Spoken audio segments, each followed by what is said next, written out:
transportation costs keep going up. You mentioned that, and we've been talking about education. We in the education business are always living with levy lids. And transportation is under that. It's getting to a point where some people are finding it hard to get the kids to school. Do you see any kinds of solutions that might need to come from the legislature on that? Well, not everything needs to come from Lincoln. And local governments and local school boards need to work with their own resources. And the more we look to the state and the federal government to solve our education problems, sometimes that comes with strings that the locals are not very thrilled when they receive, and justifiably so, I might add. As for let's think out of the box here. Metropolitan Community College I teach for. Sure. I can teach from Fremont to 4 campuses. No one's driving anywhere. We have a lot of farm kids, especially in the western part of the state where it's hours drives to the schools, that can actually do distance learning and then come in once or twice a week for the things that they can't do at home, the physical education, the sporting things, and the things where you really need to physically be there. There are ways of dealing with distance learning which can dramatically increase things. Is it easy to get a very good math teacher in Arthur, Nebraska? I think it might be hard. But my great geometry teacher, Mr. Dunlap, could be teaching from Fremont, he's passed on, but he could be teaching from Fremont all the way in Arthur, Nebraska through distance learning. You can reduce costs in that way.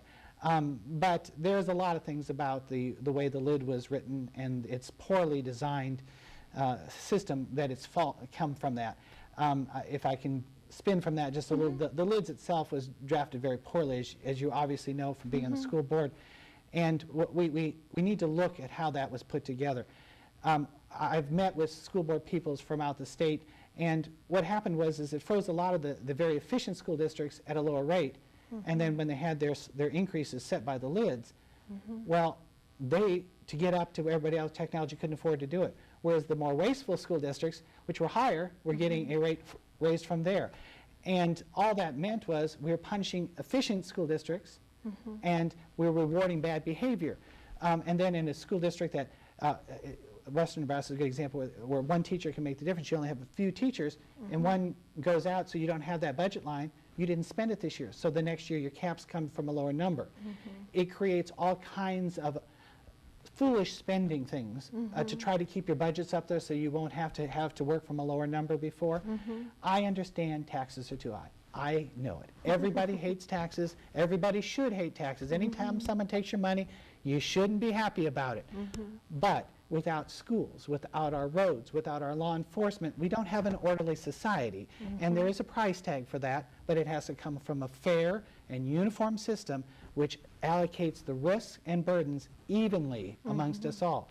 But that doesn't mean we can't ask for our school boards and our local governments to actually find ways to cut costs and bring efficiencies too.